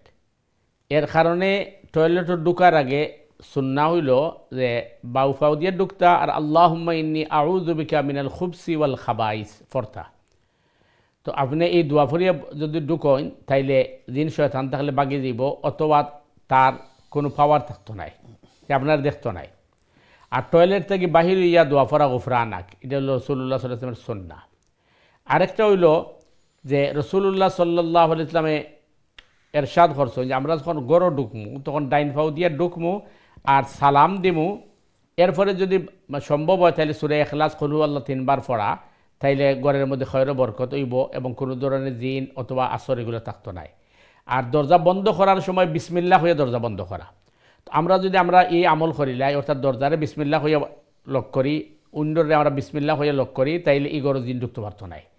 কারণ এটা হইল আপনি আল্লাহর প্রোটেক্টকে লাগে। স্বভাবত হাদিসের পরিবেশায় যে যখন মানে শুধু ঈদে শোনায় সব জায়গাতেই সন্ধ্যা গনাইয়ায় তখন জিন অথবা এই শয়তান অথবা যে ধরনের আপনার ওই যে অনেক ধরনের দূষিত আবহাওয়া এগুলা কিন্তু সকাল সন্ধ্যা এই সময় থাকে। এর কারণেই কিন্তু ওই যে কুল আউযু বিরাব্বিল ফালাক হয়েছে, সুপ্রভাতের রব অর্থাৎ সকাল সময়ের রব এবং বিকালের রব। এর লাগে আমরা মানে মাগরিব এবং সময় এবং ফজরের সময় এই সময়গুলা সাধারণত জিন শয়তান এগুলা ঘোরাফেরা করে। তবে ঘরের মধ্যে যদি আপনি সালাম দিয়া ঢুকেন আর দোয়া দুরুদ ফরন, জিকির ফরন আর দরজা লাগাইন বিসমিল্লাহ ফরিয়া, উইন্ডো লাগাইন বিসমিল্লাহ ফরিয়া, তাইলে এই ঘরে শয়তান জিন ঢুকতো না ইনশাআল্লাহ। জাযাকাল্লাহু মুহতারাম। সময় দর্শক, আশা করি আপনার প্রশ্নের জবাব পেয়ে গেছেন। আমরা বিস্তারিত আলোচনা করলাম। আমাদের এই যে একটা জিনিস তো আমাদের এখানে ক্লিয়ার হলো আজকে এই আলোচনা থেকে, এই প্রশ্নের জবাব থেকে, যে আমরা যদি এই সুন্নাহগুলো আমাদের জীবনের প্রতিটি পদক্ষেপে যে সুন্নাহগুলো ফলো করি, রসুল আমরা যেটা আলোচনা করতেছি যে রসুলের জীবনীকে আমাদের ফলো করা উচিত। রসুলের যে সিরা আছে সেখান থেকে আমরা শিখবো, জানবো, এবং তার রসুলের জীবনটা কীভাবে উনি চালিয়েছেন জীবনের প্রতিটা ক্ষেত্রে, সকাল থেকে সন্ধ্যা পর্যন্ত, বেড থেকে উঠে বেডে যাওয়া পর্যন্ত, এই যে সময়গুলো প্রতিটা পদক্ষেপে উনি যে সুন্নাহ যেভাবে চলছেন আমাদের অনুসরণ করা। আমরা 100% অবশ্যই পারবো না, যতটুকু সম্ভব আমাদের সাধ্য কুলায় এই ফলো করি আমরা, তাহলে দুইটা লাভ। একটা আমাদের জীবনটা সুন্দর হবে, আমাদের ঝামেলামুক্ত হবে, আল্লাহ প্রোটেক্ট আমরা থাকবো, পাশাপাশি এর জন্য আমরা তো সব পাচ্ছি। দেখেন আসলে আমাদের সম্মানিত কলার যেটা বলছেন যে শয়তান জিন গড়ে ঢুকে কোন সময় এবং গড়ে থাকে কোন সময়, কিন্তু কোরআন হাদিসের পরিবেশে তো শয়তান গড়ে তো থাকে, প্রত্যেক মানুষের সাথেও থাকে। আপনার আমার সাথে আছে, যেভাবে আপনার আমার সাথে আপনার কিরামান কাতিবিন আছেন, একইভাবে শয়তান কিন্তু আমাদের সাথে আছে। তো শয়তান আছে, এই জন্য কোরআন বলছে ওমান ইয়াশু আন যিকরির রহমানি নুকাইয়িজ লাহু শায়তানান ফাহুয়া লাহু কারিন। প্রত্যেক মানুষের সাথে কারিন নামক একটা শয়তান থাকে, কারিন। আর মানুষ যখন আল্লাহর জিকির থেকে উদাসীন হয়ে যায় তখন ওই কারিনটা প্রভাবশালী হয়, সুযোগ নেয়। এই জন্য আপনি দেখবেন যে মহিলাদেরকে জিন বা শয়তানে উপদ্রব বেশি করে, এই কারণে যে মা বোনরা তো আর কিছু না হোক তাদের পিরিয়ডের সময় তো তারা এই ইবাদত করেন না, নামাজ রোজা নাই। এই সুযোগে শয়তানে অনেক সময় কিন্তু প্রভাব বিস্তার করার চেষ্টা করে। সেহেতু মা বোনদের জন্য উচিত হবে যে পিরিয়ড চলাকালীন সময়ে জিকির, আজকার, তাসবিহ, তাহলিলের মধ্যে রত থাকা। 2 নম্বর বিষয় হচ্ছে যে রসুল করিম সাল্লাল্লাহু আলাইহি ওয়াসাল্লাম বলছেন যে প্রত্যেক মানুষের সাথে কারিন নামক একটা শয়তান থাকে। তখন সাহাবায়ে কেরাম জিজ্ঞেস করেন, ইয়া রাসূল আপনার সাথেও কি আছে? আল্লাহ রাসূল বলেন অবশ্যই ছিল, কিন্তু সেটাকে আমি আমার তাবে নিয়ে আসছি, সে কিন্তু ঈমান আনয়ন করে ফেলেছে। তার কারণ নবী রাসূল তো আল্লাহর প্রেরিত এবং সারা তো সবসময়ই তাসবিহ, তাহলিল, তাকদিসের মধ্যে থাকেন। এই জন্য তো আমাদের উচিত আমরা সবসময় তাসবিহ, তাহলিল, জিকির, আজকারের মধ্যে থাকা, কারিনকে পরাজিত করার জন্য। আর না কিন্তু কারিন আমাদের সাথে প্রভাবশালী হয়ে যাবে। এবং কোরআনে কারীমের মধ্যে বলা হচ্ছে রব্বি আউযু বিকা মিন হামাযাতিশ শায়াতিন ওয়া আউযু বিকা রব্বি আন ইয়াহদুরুন। যাই রাসূল সাল্লাল্লাহু আপনি আল্লাহর কাছে, আপনার রবের কাছে আশ্রয় প্রার্থনা করুন হামাযাতিশ শায়াতিন, হামজা শয়তান থেকে, অর্থাৎ কারিন শয়তান বা যেগুলো সাথে থাকে। তাহলে রসুল করিম সাল্লাল্লাহু আলাইহি ওয়াসাল্লামকে আল্লাহ নির্দেশ দিয়েছেন আপনি আশ্রয় প্রার্থনা করুন আল্লাহর কাছে এই হামজা শয়তান থেকে অথবা কারিন শয়তান থেকে। তখন আমাদেরকে তো অবশ্যই কি করতে হবে, আল্লাহ রাসূল সাল্লাল্লাহু আলাইহি ওয়াসাল্লাম শিখিয়ে দিয়েছেন, তা আমাদের তো অবশ্যই তো আমাদেরকে মনে করেন এই সব সময় জিকির, আজকার, তাসবিহ, তাহলিল, তাকদিসের মধ্যে থাকা। তখন দেখা যাবে যে শয়তান দ্বারে কাছেও আসতে পারবে না এবং ঘরেও আসবে না আমাদের কোনো ক্ষতি করতে পারবে না ইনশাআল্লাহ। জাযাকাল্লাহ, খুব সুন্দর জিনিস জানলাম। প্রিয় দর্শকবৃন্দ, অবশ্যই আপনারা আমাদের সাথে আছেন যে একটা জিনিস তো আমাদের জানা হলো যে আমি এই শয়তান যে আমাদের সঙ্গে সঙ্গে আছে, প্রতিটা মানুষের সাথে আছে, কিন্তু আমাদের চেষ্টা করতে হবে এই শয়তান যেন আমাদের ক্ষতি করতে না পারে। তো শয়তান যদি আমাদের ক্ষতি করতে না পারে, এই জন্য তো তাসবিহ দোয়া দুরূদ তো আমাদের আছেই। আমরা চেষ্টা করবো এই জিনিসগুলো জানার জন্য। প্রিয় দর্শকবৃন্দ, আপনারা প্রশ্ন করবেন, মতামত দেবেন ইনশাআল্লাহ। প্রশ্ন করবেন সরাসরি লাইনে 023515073 নাম্বারে। আপনাদের দিনের যে কোনো বিষয়ে আপনারা প্রশ্ন করতে পারেন, প্রশ্ন করবেন ইনশাআল্লাহ। আমরা চেষ্টা করব আমাদের আপনাদের প্রশ্নের জবাব দেওয়ার জন্য। মতো আমরা যেটা আলোচনা শুরু করেছিলাম প্রথম শুরুতেই, যে রাসূল বলছেন যে একজন পরিপূর্ণ ঈমানদার সেই হবে যার নিজের জীবন, ধন সম্পত্তি, পরিবার পরিজন থেকে তার রসুল আল্লাহ রসুলকে বেশি ভালোবাসেন। আমি জানতে চাই। দেখেন, যেটা বললাম যে মনে করেন অনেক বাইরে আমাদের আছেন ট্রাউজার সবসময় ঘন্টার নিচে আমরা ফ্যাশন হিসেবে রেখে আমরা স্টাইল মনে করি, অথচ এটা রসুল কড়া নিষেধ করেছেন। একইভাবে ধরেন আমাদের অনেক মা বোন আছেন যারা হয়তো শরীর পর্দা করছেন না, কারণ মানুষ কি বলবে, সমাজ কি বলবে। তাহলে বোঝা গেল যে আমার রাসূলুল্লাহ সাল্লাল্লাহু আলাইহি ওয়াসাল্লামের প্রতি আমার ভালোবাসা নেই। বা বিয়ে শাদী অনুষ্ঠানে আমরা অনেক সময় করি কি, সামাজিকতা রক্ষা করতে গিয়া ইসলামী কালচারকে আমরা বলে ফেলি। ওই যে এটাই তো আমাদের সমস্যাটা মহতরাম, যে আমরা দিনের চেয়ে আল্লাহ রসুলের চেয়ে আমাদের সমাজ, মানুষ কি বলবে, এটাকে বেশি প্রাধান্য দিচ্ছি আমরা। আমরা আলো ফিরে আসবো মহতরাম আলোচনায়। আমরা চেষ্টা করবো প্রিয় দর্শক জানার জন্য আসলে একজন সত্যিকার ইমানদার মুমিন হতে হলে আমাদের কি করতে হবে। আমরা কি আমাদের এই জীবনকে, এই দুনিয়াকে বেশি প্রাধান্য দেবো, মানুষ বা সমাজকে বেশি প্রাধান্য দেবো, না রসুল সাল্লাল্লাহু আলাইহি ওয়াসাল্লাম আল্লাহ বেশি প্রাধান্য দেবো? যদি রসুল সাল্লাল্লাহু আলাইহি ওয়াসাল্লামের হাদিসকে আমরা ফলো করি, তাহলে তো আমরা মুমিনই হতে পারবো না যদি আমরা আল্লাহ রসুলকে আমাদের জীবন এবং আমাদের আত্মীয় স্বজন থেকে, আমাদের সম্পদ থেকে বেশি প্রাধান্য না দিই। ইনশাআল্লাহ আমরা আসবো আলোচনায়। তার আগে চলে যাচ্ছে আমাদের সম্মানিত দর্শকদের কাছে। সম্মানিত দর্শক, আসসালামু আলাইকুম। আপনার প্রশ্ন করুন প্লিজ। আসসালামু আলাইকুম। ওয়ালাইকুম আসসালাম ওয়া রাহমাতুল্লাহ। জি ভাই, কি প্রশ্ন বলেন? উমরা বুকর মাঝে দেখা যায় তোয়াবর সময় এবং সাইর সময় বলে দোয়া আছে আর কি, সকল দোয়া যদি জানা না থাকে তাইকে করণীয় কিতা? জি জি। আর আরেকটা প্রশ্ন, হ্যাঁ জি বলেন। আরেকটা প্রশ্ন, জি বলেন। আরেকটা প্রশ্ন হইল, জুম্মার খুতবার সময় জিকির আজকার করা ঠিক আছে নি? খুতবা চলাকালীন অবস্থায়। আচ্ছা, জুম্মার খুতবা, জুম্মার খুতবার সময় জিকির আজকার করা ঠিক আছে নি? আচ্ছা জি, বুঝতে পারছি। হ্যাঁ হ্যাঁ ঠিক আছে। জাযাকাল্লাহ খাইরান। খুবই সুন্দর সুন্দর প্রশ্ন করছে, আপনাকে ধন্যবাদ প্রশ্ন করার জন্য। জি মোহতরাম। জি জনাব, পয়লা নম্বর হইল যে তোয়াফের সময় বিভিন্ন দোয়ার বইয়ের মধ্যে লেখা আছে যে প্রথম তোয়াফ ও দোয়া, দ্বিতীয় তোয়াফ ও দোয়া, তৃতীয় তোয়াফ ও দোয়া। আসলে এগুলা কোরআন হাদিস থেকে বর্ণিত নাই। কোরআন হাদিস থেকে বর্ণিত যেটা, আপনি যখন তোয়াফ শুরু করবা তখন হজরে আসওয়াদ থেকে বিসমিল্লাহি আল্লাহু আকবার ওয়ালিল্লাহিল হামদ হয়ে আপনি শুরু করবা। আর আপনি রুকনে ইয়ামানিত আওয়ার বাদে ডাইনাত অথবা দুইয়াত দিবা, দিয়ে আপনি দোয়া ফরওয়া রব্বানা আতিনা ফিদ দুনিয়া হাসানা ওয়া ফিল আখিরাতি হাসানা ওয়া কিনা আযাবান নার আল্লাহুম্মা ইন্নী আসআলুকাল আফওয়া ওয়াল আফিয়াতা ফিদ দুনিয়া ওয়াল আখিরাহ। এই দুই দোয়া আছে তোয়াফের মধ্যে। আপনার বিসমিল্লাহ আল্লাহু আকবার তোয়াফ শুরু করা, আর রুকনে ইয়ামানিত গিয়া রব্বানা আতিনা এই দোয়া পড়া। আর বাকি যে দোয়ার বুকের মাঝে লেখছে এগুলা কিন্তু কোরআন হাদিস নাই। এখন কত হইল যে বাকি তোয়াফগুলোর মধ্যে আপনি কি করবা? বাকি তোয়াফগুলোর মধ্যে আপনি যে কোনো জিকির বা তসবিহ তাহলিল করতে পারেন। তবে মনে করেন উত্তম জিকির হইল, তসবিহ হইল সুবহানাল্লাহ আলহামদুলিল্লাহ ওয়ালা ইলাহা ইল্লাল্লাহু আল্লাহু আকবার ওয়ালা হাওলা ওয়ালা কুওয়াতা ইল্লা বিল্লাহ। অর্থাৎ এই তাসবিহর ব্যাপারে হাদিসও আইছে যে ফিরিস্তা হলে আল্লাহ সুবহানাহু তাআলা আরশে আজিম রে বহন করছেন, তারা এই তাসবিহ পড়েন। তো আমরা যখন তোয়াফ করবো আমরা এই তসবিহ পড়তাম পারবো চক্করের মাঝে, মানে আপনার হজরে আসওয়াদ থেকে রুকনি ইয়ামানে আওয়ার আগ পর্যন্ত সুবহানাল্লাহ আলহামদুলিল্লাহ ওয়ালা ইলাহা ইল্লাল্লাহ আল্লাহু আকবার ওয়ালা হাওলা ওয়ালা কুওয়াতা ইল্লা বিল্লাহ, অথবা আস্তাগফিরুল্লাহ, অথবা অন্য কোনো দোয়া আপনার যেটা জানা আছে ওটা পড়তে পারবা। অথবা এটা করতে পারবা যে আমরা যে ইলা করিলাই যে প্রথম চক্কর আমি সুবহানাল্লাহ আলহামদুলিল্লাহ ওয়ালা ইলাহা ইল্লাল্লাহ আল্লাহু আকবার পড়লাম, আর চক্কর লা ইলাহা ইল্লাল্লাহ ওয়াহদাহু লা শারীকা লাহু লাহুল মুলকু ওয়া লাহুল হামদু ওয়া হুয়া আলা কুল্লি শাইইন কাদির পড়লাম, আরেক চক্কর ইস্তেগফার পড়লাম, আরেক চক্কর আমরা দুরুদ পড়লাম, আরেক চক্কর আমি আমার লাগে আমার পরিবারের দোয়া করলাম, আরেক চক্কর আমি আমার মাতা পিতার লাগে দোয়া করলাম রব্বির হামহুমা কামা রব্বায়ানি সাগীরা, এবং মুমিন উম্মার লাগে দোয়া করলাম। এইভাবে যদি 7 চক্কর আমরা বিভিন্ন দোয়া হল করি তাইলে দোয়া কবুল হইব। এবং এটার নির্ধারিত কোনো দোয়া নাই, অর্থাৎ আপনার যে দোয়া আপনার জানা আছে ও দোয়াই আপনি পড়বা। যদি আরবি দোয়া না জানেন বাংলাতে আপনি কইবা, ইনশাআল্লাহ আল্লাহ কবুল করবা, কারণ এটা কবুলিয়তের জায়গা। 2 নম্বর যেটা কইছেন যে খুতবার সময় জিকির আজকার তসবিহ তাহলিল করা যাইব কিনা, খুতবার ব্যাপারে হাদিসও যেটা আইছে মনোযোগ দিয়ে শুনতে হইব। আপনি যদি মনোযোগ দিয়ে শুনেন আর দিলে দিলে যদি জিকির করেন, আপনার শোনারে যদি প্রশ্নবিদ্ধ না করে অথবা শুনতে যদি অসুবিধা না হয় তাইলে আপনি করতে পারবা, আর না তো নীরব বইয়া শুনবা। আল্লাহু আ'লামু বিসসাওয়াব।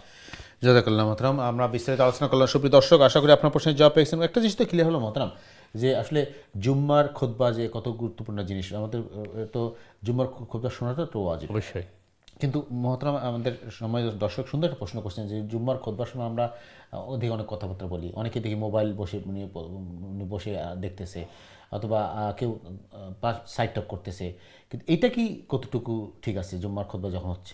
না, কথাবার্তা বলা অথবা সাইড টক করা অথবা মোবাইল দেখা ইত্যাদি এগুলো তো হারাম, কারণ আপনি অন্য মনস্ক হতে পারবেন না। আপনি খুতবা বুঝেন আর না বুঝেন, আপনি দিলের খান দিয়ে খুতবা শুনতে হইব। এটা হচ্ছে এই সময় কথাবার্তা বলা বা সাইড টক করা অথবা মোবাইল দেখা অথবা অন্য কোনো কাজে ব্যস্ত হওয়া এটা জায়েজ নয়, ঠিক হবে না ইনশাআল্লাহ। তো সুপ্রিয় দর্শক বিন্দু, আপনারা শুনলেন কত গুরুত্বপূর্ণ জিনিস জুম্মার খুতবাটা, এবং আমরা চেষ্টা করি জুম্মার দিনে অনেক ফজিলতের দিন, আমরা অনেক ইবাদত করার সুযোগ আছে, অনেক তাসবিহ তাহলিল আমাদের করা উচিত জুম্মার দিনে। আমাদের সময় দর্শক সুন্দর প্রশ্ন করছেন জুম্মার খুতবার ব্যাপারে, আমরা জানলাম জিনিসটা। আমরা চেষ্টা করব এই সমস্ত জিনিসগুলো শেখার জন্য, জানার জন্য, এবং এই জন্য আমার অনুষ্ঠানটা বলি যে অনুষ্ঠানটা আমাদের সবার জন্য একটা অপরচুনিটি। আমরা এখান থেকে দিন শিখবো, দিন জানবো। আমাদের দৈনন্দিন জীবনে যে মাসলা আমার শেখা দরকার, যে ইবাদতগুলো আমরা করি এগুলো সঠিকভাবে যদি করতে পারি, শিখতে পারি, এটা আমাদের চেষ্টা। আপনাদের এবার প্রশ্ন জিজ্ঞাসা করবেন আপনারা ইনশাআল্লাহ, সরাসরি ইসলামে করবেন 023515073 নাম্বার, অথবা যদি ইমেল করতে চান ইমেল করবেন সংক্ষিপ্ত আকারে dini@gmail.com। আমরা ছোট্ট একটি বিরতি যাও প্রিয় দর্শকবৃন্দ মহতরম, আমরা বিরতিতে ফিরে এসে আলোচনা করবো। আলোচনা করতেছিলাম তো আমরা আলোচনা করছি ঈমান নিয়ে, পাশাপাশি আমাদের রাসূল সাল্লাল্লাহু আলাইহি ওয়াসাল্লামের জীবন আদর্শ নিয়ে। সো আপনারা এই ব্যাপারে প্রশ্ন করতে চান, প্রশ্ন করবে, মতামত দিবেন ইনশাআল্লাহ প্রিয় দর্শকবৃন্দ। তার আগে আমরা ছোট্ট একটি বিরতি যাও, বিরতির পরে আবার ফিরে আসবো ইনশাআল্লাহ আপনাদের প্রশ্নের জবাব দেওয়ার জন্য এবং আজকের গুরুত্বপূর্ণ আলোচনা করার জন্য। ততক্ষণ পর্যন্ত আমাদের সাথে থাকুন। আসসালামু আলাইকুম রাহমাতুল্লাহি ওয়া বারাকাতুহু।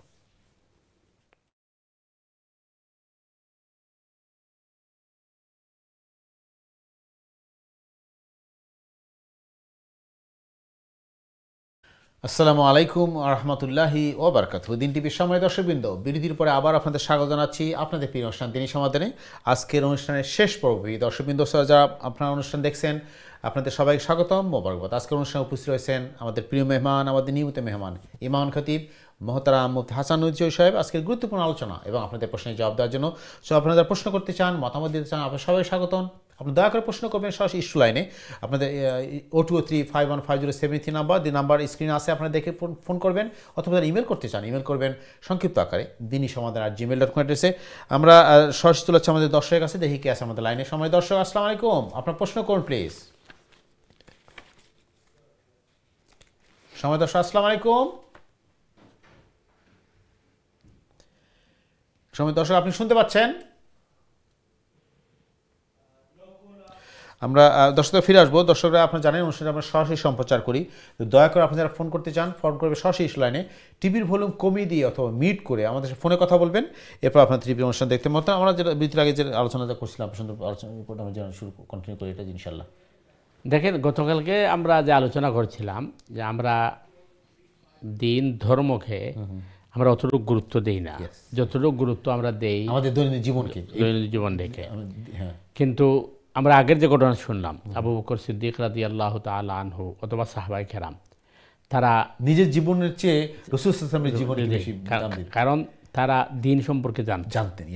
এবং দিন সম্পর্কে তাদের গুরুত্ব ছিল, কারণ এর আগে তো তারা কুফরিতে ছিলেন। তো যখন দিন গ্রহণ করেছেন তখন দিনের গুরুত্ব বুঝেছেন, যার কারণে তারা জান মাল সম্পদ সবগুলো দিয়ে তারা দিনকে প্রোটেক্ট করেছেন। কিন্তু আমরা এইটা গুরুত্ব মনে করি। এখানে কারণ কি একটাই, যে আমরা আসলে মুসলিম, আমরা উত্তরাধিকার পেয়ে গেছি বাপ দাদা। এটা কি আসলে উত্তরাধিকার সূত্র মতে কেউ কি মুসলিম হতে পারে? বা আমার বাপ দাদারা মুসলমান, আমার নাম মুসলমান, আমি গরু খাই, এই জন্য কি মুসলমান কি হতে পারে? অথবা আমি যদি ইসলামের বিধিবিধানকে ফলো না করি, যেটা আপনি বললেন, রসুলকে, আল্লাহকে যদি আমার জীবন, আমার সন্তান সন্ততিতে, আমার ধন সম্পদের চেয়ে যদি ভালো না বেশি ভালোবাসি, তাকে অনুসরণ না করি, অনুকরণ না করি, তাহলে কি আমি মুসলিম কিনা, আমার ইমানদার কিনা? আপনি তো ক্লিয়ারলি বলছেন যে সে কোনোদিন পরিপূর্ণ মুমিনই হতে পারবে না। তাহলে আমাদের একটা কনফ্লিক্ট হয়ে যাচ্ছে না? আসলে আমরা মনে করছি আমি, আমার দাদা মুসলিম, আমার বাপ মুসলিম, আমার নাম মুসলিম, আমি মুসলিম পরিবারে বড় হচ্ছে, মুসলিম বসবাস করছি, এই জন্যই মুসলিম। আমি শরিয়া ফলো করলাম কিনা, আমি ইবাদত করলাম কিনা ঠিকমতো, রসুলকে ফলো করলাম কিনা, আল্লাহ নির্দেশ পালন করলাম কিনা, যায় আসে না, কিন্তু আমি মুসলিম দাবি করতেছি। না, শুধু উত্তরাধিকার সূত্রে আপনার ওই মুমিন হলে সে তো সত্যিকার মুমিন নয়, কারণ তাকে ইসলামের এই দিক নির্দেশ মানতে হবে। জি, বেশ। আর না হয়তো এটা, তাহলে তো অন্য ধর্মের সাথে ইসলামের পার্থক্যটা কোথায়? এই তো অন্য ধর্মে তো যারা বাপদারা যে ধর্ম, সেই ধর্মে মুসলিম কি সেই অন্য ধর্মের মতো? অবশ্যই না। না। আমরা ফিরে আসবো আলোচনায়, খুবই গুরুত্বপূর্ণ জিনিস আলোচনা। প্রিয় দর্শকবৃন্দ, আপনারা শুনছেন যে একজন মুসলিম হিসেবে আমরা যদি দাবি করি, ইমানদার হিসেবে নিজেকে মনে করি যে আমি একজন ইমানদার, শুধু কতটুকু মিনিমাম রিকোয়ারমেন্ট আমার থাকা দরকার, যে জিনিসটা, যে জিনিসগুলো না করলে, যে জিনিসগুলো পালন না করলে আমি নিজেকে মুসলিম দাবি করলে আসলে মুসলিম না, আল্লাহর খাতে আমার মুসলিম না, নিজেকে যদি বলি বা সমাজ যেটা বলুক। আমরা চলে আসবো আলোচনায়, ফিরে আসবো ইনশাল্লাহ। তার আগে চলে আসছে আমাদের দর্শকের কাছে, দেখি আছে আমাদের লাইনে। সময় দর্শক, আসসালামু আলাইকুম, আপনার প্রশ্ন করুন প্লিজ। ওয়ালাইকুম আসসালাম। আমার একটা প্রশ্ন হলো ওযু সম্পর্কে। আমরা ওযুর সময় তো গর্দনা মুছি, এগুলো আমরা হানাফি মাযহাবে ঠিক আছে না, না যদি একটু বলতে পারবেন? বুঝতে পারছেন? জি জি, আচ্ছা। আর কোনো প্রশ্ন আছে আপনার? জি না। আচ্ছা, জাযাকাল্লাহ খাইর, সুন্দর প্রশ্ন করছেন। আসসালামু আলাইকুম। জি, ওয়ালাইকুম আসসালাম। জি, মহতরম বলেন। আসলে এই প্রশ্নটা আপনার ভিতরে খেনে যাচ্ছে, আমার মনে হয় আপনার কোনো জায়গাতে শুনছেন, এর কারণে যাচ্ছে। আসল বিষয় হইল যে ওযু সময় মাথা মাসেহের পরে যে আমরা গর্দনা মাসে করি, এই গর্দনা মাসে করাটা খিতা। তো এই হিসাবে হানাফি মাযহাবের বক্তব্য হইল যে গর্দনা মাসে করাটা মুস্তাহাব, আর অন্যান্য মাযহাবের বক্তব্য হইল গর্দনা মাসে করাটা মাকরু, বেদাত, এটা মুস্তাহাব নাই। হানাফি মাযহাবে কইন কথা যে যেহেতু মাথার সাথেই গর্দনা মাসে আয়, এর কারণে গর্দনা মাসে করতে হইব। আর অন্য মাযহাবের বক্তব্য হইল না, ঘাড় বা গর্দনা এটা মাথার সাথে যায় না, এই হিসাবে মাসে করা যাইত না, এবং রাসূল কারীম সাল্লাল্লাহু আলাইহি ওয়াসাল্লাম করছেন না। তো একদিক দিয়ে যেহেতু এটা মুস্তাহাব হওয়া হয়েছে, আর অন্য দিক দিয়ে বেদাত হওয়া হয়েছে, সুতরাং সন্দেহযুক্ত জিনিস পরিহার করিলেও বেটার। গর্দনা মাসে না করলে অজু হইতো না এমন কথা নাই, যেহেতু এক গ্রুপে হয়েছে মুস্তাহাব আর এক গ্রুপে করা বেদাত, সুতরাং এটা না করা উত্তম। আল্লাহু আ'লাম। জাযাকাল্লাহ সময় দেবেন। আশা করি আপনার প্রশ্নের জবাব পেয়ে গেছেন। চলে যাচ্ছে আমরা পরবর্তী দর্শকের কাছে, দেখি কি আছে আমাদের লাইনে। সময় দর্শক, আসসালামু আলাইকুম, আপনার প্রশ্ন করুন প্লিজ। হ্যালো, আসসালামু আলাইকুম ভাইয়া, কেমন আছেন? ওয়ালাইকুম আসসালাম হাজি সাহেব, আপনি কেমন আছেন? আমি খুব ভালো আছি। সরি আছি, আমি এতদিন জেনে ফোন করছি না। জি জি, আপনাকে মিস করছি। আজকে আমার প্রশ্ন হইলো, আমরা নবীজির মাজার অর্থাৎ মুহাম্মদ সাল্লাল্লাহু আলাইহি ওয়াসাল্লামের মাজার মদিনাত আমরা সকলে দেখলাম, আমরা সকল এইটার মতই নাই, এবং প্রথম মুয়াজ্জিন ইসলামের হযরত বিল্লাল রাদিয়াল্লাহু আলাইহি সাল্লাম, সিরিয়াও এখন ফ্রি, ইরাকও ফ্রি। ঈসা আলাইহিস সালাম এটা আশ্চর্য হলো না, এটা একটা মেডিকেল হইল না? জি জি হাজি সাহেব, ধন্যবাদ আপনাকে প্রশ্নের জন্য।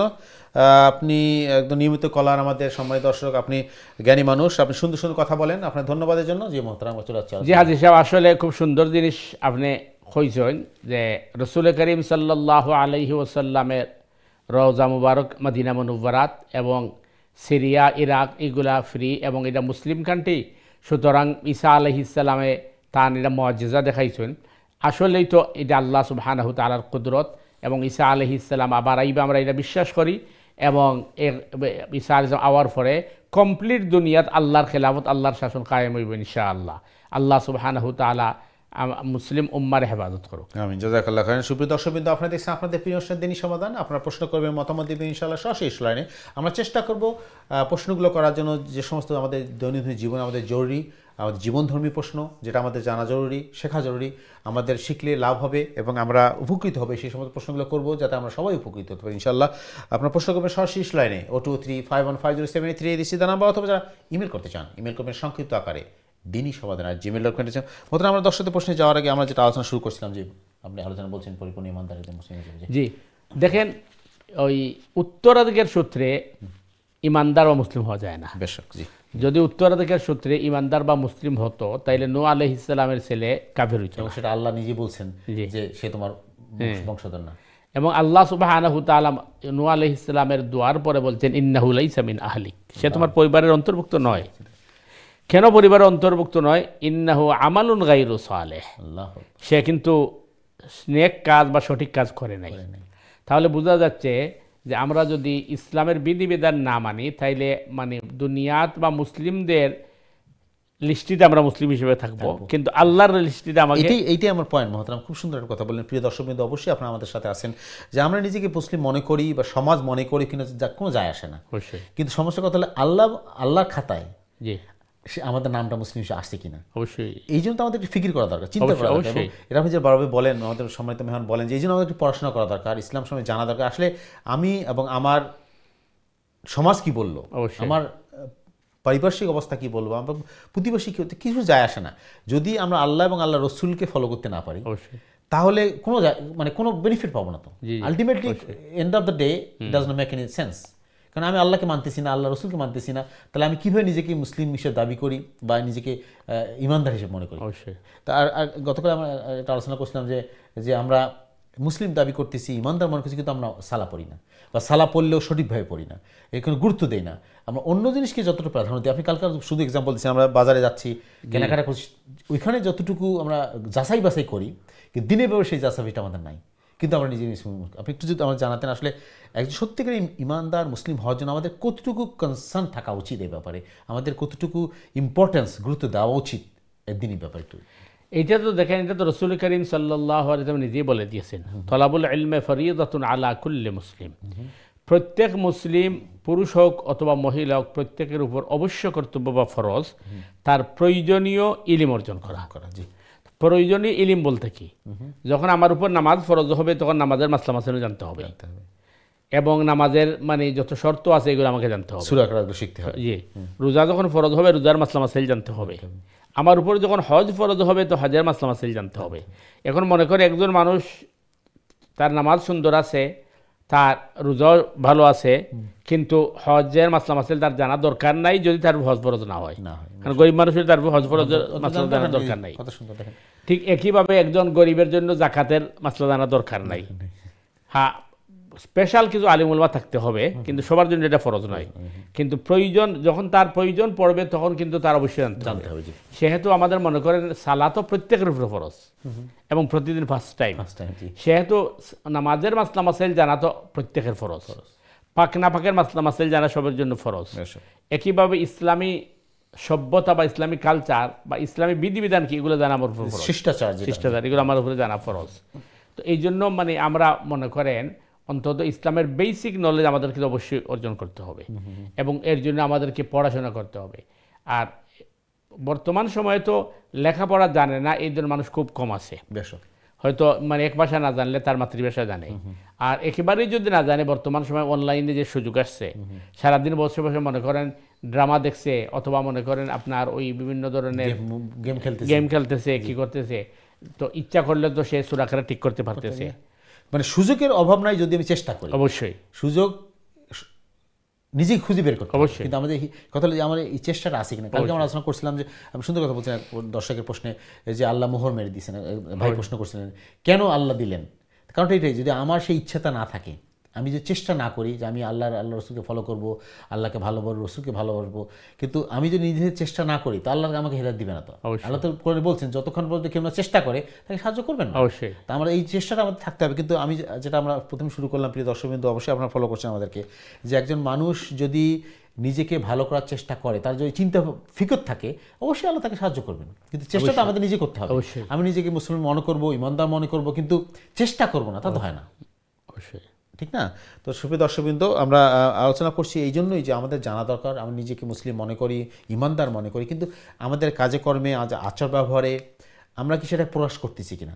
আমরা একটু যদি মহতরামের কাছে শিখবো, জানবো মহতরাম, যে সত্যিকার এক ইমানদার মুমিন হওয়ার জন্য আমাদের কী করা উচিত, কী কী গুণাবলী থাকা উচিত আমরা জানতেন। প্রথমত তো হচ্ছে যে শরীয়তের যত বিধিবিধান আমাদেরকে মানতে হবে, এবং আমরা রাসূলুল্লাহ সাল্লাল্লাহু আলাইহি ওয়াসাল্লামের সুন্নাহকে ফলো করতে হবে। রাসূলুল্লাহ সাল্লাল্লাহু আলাইহি ওয়াসাল্লামের সুন্নাটাই হচ্ছে ইসলামী কালচার বা সভ্যতা। অনেক সময় দেখা যায় যে আমরা নামাজ পড়ি, রোজা রাখি, হজ করি, জাকাত দেই, সব কিছু করি, কিন্তু ওজনে কম দেই। তাহলে অন্যের হক নষ্ট হ্যাঁ, অথবা মানে বোন ভাই আত্মীয় স্বজন হক নষ্ট করতেছি, অথবা মানুষের সাথে আমি খারাপ ব্যবহার করতেছি। কারণ আমি প্রথমে আয়াত পড়ছি, ইন্নাকা লাআলা খুলুকিন আযীম, নিশ্চয়ই আপনাকে আল্লাহ উত্তম চরিত্রের অধিকারী বানিয়েছে। সুতরাং একজন মুমিনের জন্য মুমিন হবে উত্তম চরিত্রের অধিকারী, কারণ মুমিন শব্দের অর্থই হচ্ছে নিরাপত্তার প্রতীক। সে নিজে নিরাপদ থাকবে জাহান্নাম থেকে, আর অন্য মানুষ নিরাপদ থাকবে তার থেকে। খুব সুন্দর কথা। একইভাবে মুসলিম শব্দের অর্থ হচ্ছে যে সারেন্ডার করবে। তো এই হিসাবে আমাদেরকে মানে আমাদের বিহেভ, আমাদের ব্যবহার, আমাদের চালচলন সবগুলা হতে হবে বিনয়ের সাথে এবং এই পরোপকারী আমাদের থাকতে হবে। আমাদের চেষ্টাই থাকবে আমরা অন্যের ক্ষতি করব না, অন্যের আমার জন্য আমাকে দেখে মনে করবে না যে এর মানুষটা ভালো। অবশ্যই একজন মুমিন ইমানদার হবে, যাকে বলবে যে না ভালো মানুষ, যেটা রাসূল সাল্লাল্লাহু আলাইহি ওয়াসাল্লামের কাছে নবুয়তের আগে পর্যন্ত সবাই তাকে ভালো জানতো, আস-সাদিক বলতো। জি জি। তো এই যে কথাগুলো আল আমিন বলতো, কেন তখন তো উনি নবী না, কিন্তু তার মানুষ তার এই যে খুলুকুল আজিম কথা বলা হলো রাসূল সাল্লাল্লাহু আলাইহি ওয়াসাল্লাম, কেন? তার চরিত্র, তার ব্যবহারের জন্য। তা আমরা যদি প্রিয় দর্শকবৃন্দ, আমরা এই জন্যই রাসূল সাল্লাল্লাহু আলাইহি ওয়াসাল্লামের জীবনী থেকে আলোচনা করছি, তার সিরা থেকে অল্প হলে আলোচনা করছি ধারাবাহিকভাবে। উদ্দেশ্য হলো একটাই, যে আমরা কিছুটা হলো প্রতিদিনই রাসূল সাল্লাল্লাহু আলাইহি ওয়াসাল্লামের সিরাত জানবো, শিখবো, চেষ্টা করব তার যে শিক্ষাগুলো আছে তার জীবন থেকে শিক্ষা নিয়ে আমাদের জীবনে চেষ্টা করা, তাই আমাদের জীবনে ইমপ্লিমেন্ট করা বা আমাদের জীবনকে ওইভাবে সাজানো। আল্লাহ আমাদের সবাই তৌফিক দান করুক। আমরা সুপ্রিয় দর্শকবৃন্দ, আপনারা যারা অনুষ্ঠান দেখছেন, আপনারা প্রশ্ন করবেন, মতামত দেবেন, ইনশাআল্লাহ সরাসরি ইসলামী করবেন।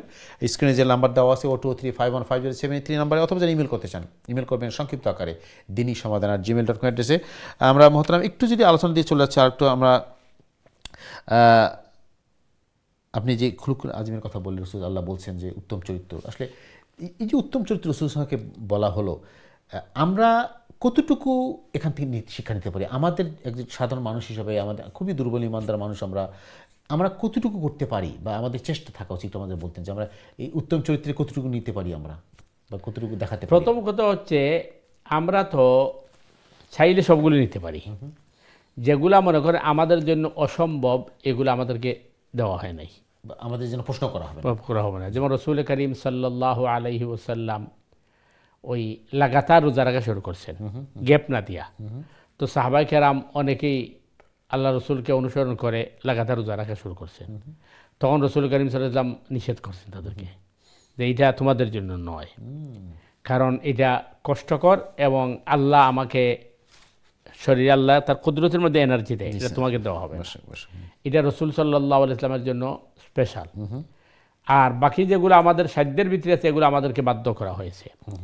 আমরা যদি চেষ্টা না করি তাহলে তো হবে না। আজকের দুনিয়াতে আপনি দেখেন যে মুসলিম উম্মাহ এত নির্যাতিত, এত নিপীড়িত, এত অবহেলিত কেন? তার কারণ আমরা কিন্তু সঠিকভাবে ইসলামকে কি করছে, প্র্যাকটিস করি নাই, অথবা সঠিকভাবে ইসলামকে আমরা মানুষের সামনে উপস্থাপন করি নাই। সাহাবায়ে কেরামকে দেখে মানুষ ঈমান আনছে, আর আমাদেরকে দেখে মানুষ ইসলাম থেকে দূরে সরে যায়। পার্থক্য তার কারণ হচ্ছে যে আমরা আসলে ইসলামের যে সুন্দর আচরণ বা ইসলাম যে আমাদেরকে বলছে সুন্দরভাবে সামাজিকভাবে বসবাস করতে হবে, এটা কিন্তু আমাদের মধ্যে, আমরা নামে মুসলিম, আমরা কিন্তু ইসলামকে প্রেজেন্ট করি না। একজন ইসলামী মানুষের, একজন মুসলিমের যে ক্যারেক্টার থাকা উচিত, যে আচার ব্যবহার থাকা উচিত, যে চরিত্র, এটা আমাদের নাই। আমরা নিজে মুসলিম দাবি করি, কিন্তু আমরা দাবি করি বা সব করি, আমার লেবাস, আমার পোশাক, এগুলা মনে করেন আমি দেখাচ্ছি আমি একজন ভালো মানুষ, কিন্তু সেই কোয়ালিটি আমাদের নাই। এটি হচ্ছে আমাদের, এবং এইটাই আমাদের এইটা দুঃখজনক ঘটনা। আমরা ইসলামের নাম, ইসলাম কলুষিত করতে, ইসলামের নামকে ইউজ করতেছি, কিন্তু ইসলামকে আমরা সঠিকভাবে রিপ্রেজেন্ট করতে পারতেছি না, অ্যাটলিস্ট যারা নন মুসলিমদের কাছ থেকে। এবং এটাই কিন্তু ক্ষতি হচ্ছে ইসলামের। অবশ্যই তারা আমাদের দেখে বুঝতে হয়তো মুসলিম আমার চেয়ে তো খারাপ, আমাদের চেয়ে তো খারাপ। যেমন আপনি দেখেন, আমরা যে এদেশে বসবাস করি, ইসলাম কান্ট্রি না, মুসলিম কান্ট্রি না, কিন্তু তাদের অনেক কিছু নিয়ম অনেক মুসলিম কান্ট্রির চেয়ে ভালো। তারা দেখবেন যে এদেশে তারা দেখবেন খাদ্য ভেজাল দিবে না, অবশ্যই হুজুর আপনার কম দিবে না, কিন্তু আমাদের দেখেন তারা মুসলিম হিসেবে পরিচয় দেয়, মুসলিম দেশে এই সমস্ত অন্যের হক নষ্ট, যেটা আমরা এটাকে আলোচনা করছিলাম বহুবার, যে হুকুকুল ইবাদ, এদেশে কিন্তু কম হচ্ছে, আমাদের দেশগুলোতে বেশি। অবশ্যই, কারণ আমরা মুসলিম হিসেবে দাবি করি, ইমানদার মনে করি, কিন্তু দেখবে যে এই ক্ষতিকর কাজগুলো যেটা ইসলামে কঠোরভাবে নিষেধ করা হয়েছে করতেছি।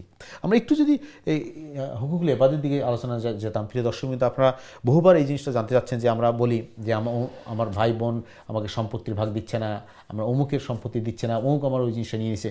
এই যে হুকুকুল ইবাদ জিনিসটা আমরা একটু যদি আলোচনা করতে মত, আমাদের সময় খুব বেশি নাই, যে জিনিসটা কি এবং এই হুকুকুল ইবাদ যদি আমরা নষ্ট করি, আসলে আমাদের নামাজ রোজা হজ্জা কি কোনো কাজে আসবে, বা আমি যতই ভালো মানুষ হতে চাই এটা কেন কাজে আসবে? হুকুকুল ইবাদ তো হচ্ছে আপনি ওই বান্দার হক। জি। তো বান্দার হকের মধ্যে আবার কয়েকটা ক্যাটাগরি আছে।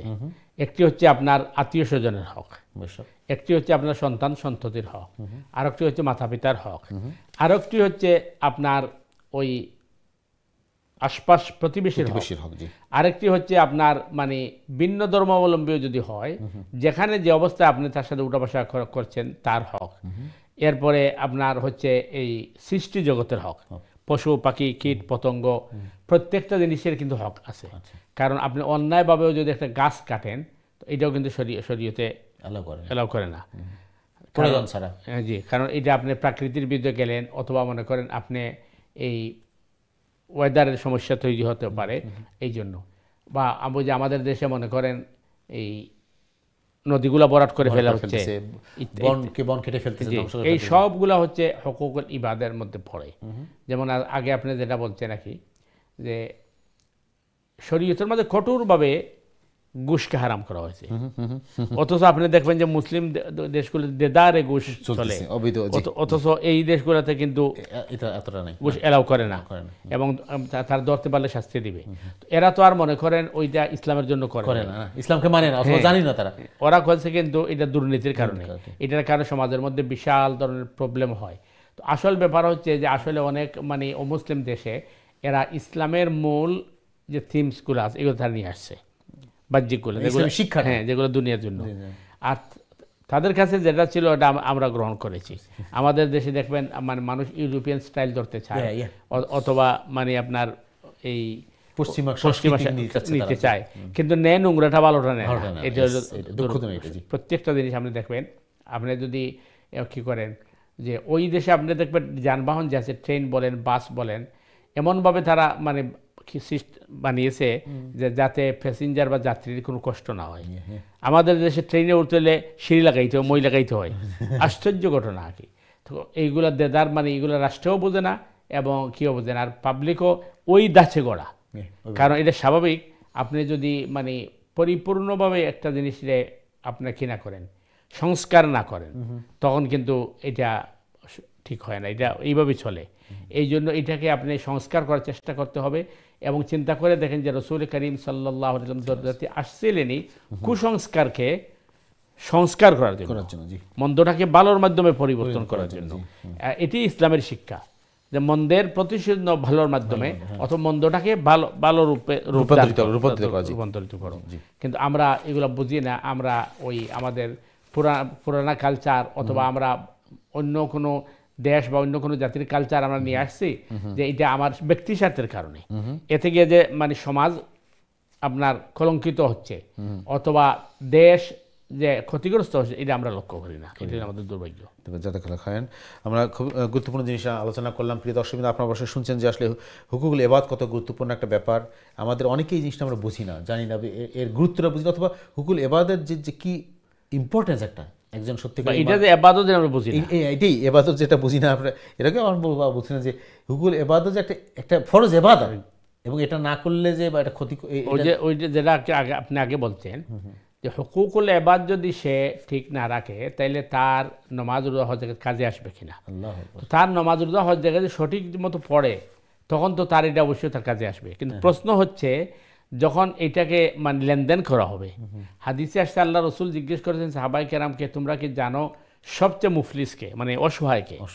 সাহাবাই কেরাম বলছেন, ইয়া রাসূলুল্লাহ, যার টাকা পয়সা কিচ্ছু নেই। আল্লাহ রসুল বলছেন, না, সবচেয়ে মুফলিস অসহায় ওই মানুষ, যে মানুষ এবাদতের ঢের নিয়ে আল্লাহর সামনে উপস্থিত হবে, পাহাড় নিয়ে, কিন্তু দেখা যাবে তার কাছে পাওনাদার অনেক দাঁড়িয়ে যাবে। কেউ মনে করেন তার টাকা আত্মসাৎ করা হয়েছে, তার সম্পদ আত্মসাৎ করা হয়েছে, তাকে অন্যায়ভাবে কষ্ট দেওয়া হয়েছে, তার কী করা হবে? তখন কি হবে? আশ্চর্য ঘটনা কি, মানে এই জিন্দিগি সে বহু কিছু করছে, ভালো কাজ করছে, বাদ করছে, কিন্তু পরকালে যা দেখবে যে তার কিছুই নেই, কারণ ওই সব ঋণগুলো শোধ করতে হবে, তার সব আমল দিয়েও দেখা যাবে যে এটা শেষ হচ্ছে না। তখন মানে ওই মানুষ যদি ইমানদার হয় যে হক পাবে, সে তার আমলের বিনিময়ে জান্নাতে চলে যাবে আর এই জাহান্নামে চলে যাবে। মানে এই হুকুকুল ইবাদত কত একটি ইম্পর্টেন্ট জিনিস। প্রিয় দর্শক, কিন্তু আসলে আমাদের এই জন্য তো আপনি বলেন যে এই জন্য একটু পড়াশোনা করা দরকার, আমাদের এই দিনটাকে বোঝা দরকার। ইসলাম যে খুব সুন্দর একটা জীবন ব্যবস্থা, এখানে জীবনের প্রতিটি জিনিসই আলোচনা করা আছে, এবং যদি একটু চেষ্টা করি জানার জন্য, বোঝার জন্য, আমাদের জীবনটাও সুন্দর হবে এবং সমাজটাও সুন্দর হবে। আল্লাহ আমাদের সবাই বোঝার তৌফিক দান করুন। প্রিয় দর্শক বিন্দু, আপনারা অবশ্যই আমাদের সাথে আলোচনা শুনছেন যে কত গুরুত্বপূর্ণ জিনিস আমরা জানতে পারলাম আজকে, যে হুকুকুল ইবাদত একটা গুরুত্বপূর্ণ ইবাদত, এবং এটা যে ফরজ ইবাদত আমরা অনেকেই জানি না, বুঝি না, অথবা বুঝলেও গুরুত্ব দেই না, কিন্তু এটা যদি আমি ঠিকমতো পালন না করি আমাদের জন্য বিশাল একটা ক্ষতির সম্মুখীন হতে হবে। আল্লাহ আমাদের সবাইকে তৌফিক দান করুক। তো সুপ্রিয় দর্শকবৃন্দ, আপনাদের প্রিয় অনুষ্ঠান দিনই সমাধান, আপনাদের প্রশ্ন জিজ্ঞাসা মতামত নিয়ে আমাদের অনুষ্ঠান, আপনারা প্রশ্ন করবেন, মতামত দিবেন ইনশাআল্লাহ। আমরা চেষ্টা করি অল্প সময়ে গুরুত্বপূর্ণ আলোচনা করার জন্য, পাশাপাশি আপনাদের প্রশ্নের জবাব দেওয়ার জন্য, যাতে আমরা সবাই উপকৃত হই, আমাদের জীবনকে আমরা সুন্দরভাবে সাজাতে পারি, আমাদের পরবর্তী প্রজন্ম যারা আছে তাদের শিক্ষা দিতে পারি, দিনী শিক্ষা দিতে পারি, যাতে একজন পিতামাতা এবং গার্জিয়ানের যে দায়িত্ব আছে সন্তান সন্ততির প্রতি, আমরা আসলে একটু, যদি আমাদের সময় খুব বেশি নেই, একটু আলোচনা করতাম যে আসলে সন্তান সন্ততির জন্য বাবা মার কর্তব্যটা, বেসিক মেইন কর্তব্যটা কি, একটু যদি বলতে আমাদেরকে, একজন সন্তান মানুষ করার জন্য বাবা মার কর্তব্যটা কি? একই কথা, যে সন্তান সন্ততিকে আপনি সঠিক পথে আনার জন্য বেসিক কাজ হচ্ছে সন্তান সন্ততি দিন শিক্ষা দেওয়া। কারণ দিন যদি সে না জানে তখন সে দিনের উপর চলবে না, আর যখন দিনের উপর সে চলবে না মাতা পিতার শিক্ষা না দেওয়ার কারণে, তখন এই দায়ভার কিন্তু মাতা পিতাকে নিতে হবে। আর মাতা পিতা যদি তাকে দিন শিক্ষা দেন আর সে যদি দিনের উপর চলে, তাহলে মাতা পিতা বেনিফিটেড হবেন। আর যদি দিন শিক্ষা দেওয়ার পরে আল্লাহ না করুক ওই সন্তান বিপদগামী হয়ে যায়, তখন মাতা পিতা দায়ী নন। এই জন্য বেসিক কাজ হচ্ছে সন্তানকে দিন শিক্ষা দেওয়া এবং দিন বোঝানো। কারণ আমাদের দেশে মনে করেন শিক্ষা ব্যবস্থা যেটা আছে, স্কুল শিক্ষা ব্যবস্থা আছে, ইসলামিক শিক্ষা আছে, বিভিন্ন শিক্ষা আছে। তো আপনি দুনিয়াবী শিক্ষা অর্জন করতে ইসলামে কিন্তু নিষেধ করে নাই, কিন্তু শর্ত হচ্ছে প্রথমে আপনাকে দিনই শিক্ষা জানতে হবে, বেসিক মেইন জিনিস এটা জানতে হবে। আপনার দিনই শিক্ষা যদি না থাকে আপনার বাকি কোনো কাজে আসবে না। এবং কোরআনে করিমের ভাষায় যারা দিন শিক্ষা নাই অথবা দিন সম্পর্কে নলেজ নাই, এরা পশুর চেয়েও নিকৃষ্ট। সুতরাং মানে আমাদেরকে সন্তান সন্ততিকে আগে দিনই শিক্ষা দেওয়া এবং দিনের উপর তারা পরিচালনা করার চেষ্টা করা মধ্যে। এবং একজন পিতামাতা গার্জেন এটা একটা ফরজ দায়িত্ব বাচ্চাদেরকে দিনই শিক্ষা দেওয়া। কারণ আপনি যেটা সুন্দর কথা বললেন, তাদেরকে যদি দিনই শিক্ষাটা দেওয়া না হয় এবং তারা যদি এই জন্য ক্ষতিগ্রস্ত হয়, এর দায়িত্ব বাবা মার কাছে আসবে এবং তাদেরকে জবাবদিহি করতে হবে ইনশাআল্লাহ। আল্লাহ আমাদের সবাই বুঝায় তৌফিক দান করুক। সময় দর্শকবৃন্দ, আপনারা প্রশ্ন করতে চান, মতামত দিয়ে চান, করবেন সরাসরি স্টল লাইনে 0203515073 দিচ্ছি তার নাম্বার। আপনার দিনই ব্যাপারে যে কোনো প্রশ্ন করতে চান প্রশ্ন করবেন ইনশাআল্লাহ, আমরা চেষ্টা করবো আলোচনা করার জন্য। আমাদের এক ভাই অনলাইনে একটু প্রশ্ন করছে, আমাদের প্রশ্নের দিকে চলে যাই মহতরাম।